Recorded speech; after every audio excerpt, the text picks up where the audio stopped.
Tunadhaminiwa na Magnus Secondary School. Ni shule ya bweni na kutwa kwa kidato cha kwanza hadi cha 4.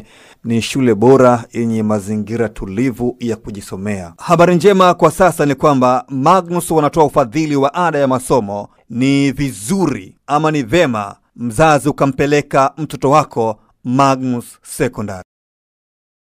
Katiba na sheria ambazo zinaeleza kwamba ndio vyama vya michezo vyote vipindi vinavyotakiwa kuongoza ni kama ni miaka 3 basi 3 mara 3, kama ni 2, kama ni 4 mara 2.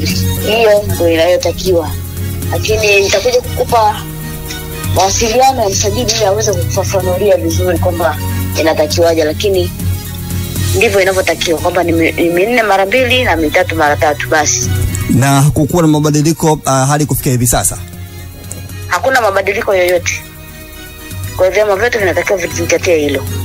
Kwa hiyo kiongozi yule ambaye kama ataongoza kwa mfano hili ambayo inaendelea kwa hivi sasa, kwa hiyo kama ameongoza labda 4 mara 3 na 3 mara labda mara 4, hiyo ni kinyume na sheria inavyotaka na miongozo ambayo inatakiwa kuongoza na BMT. Kwa hiyo lazima hilo lizingatiwe kwenye vyama vyote. Kwa hiyo kiongozi anatakiwa kama ni miaka 4 basi mara 2, miaka 3 mara 3. Okay. Ina maana kwamba kwa vyama vyote hata ikiwa TFF ndio. Na TFF na kwa TFF ni nani?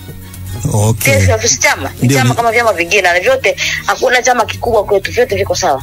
Okay. Kwa hiyo wadau wafahamu kwamba taratibu ziko hivyo. Taratibu ziko hivyo. 3 mara 3, 4 mara 2. Okay. Basi nikushukuru sana. Asante.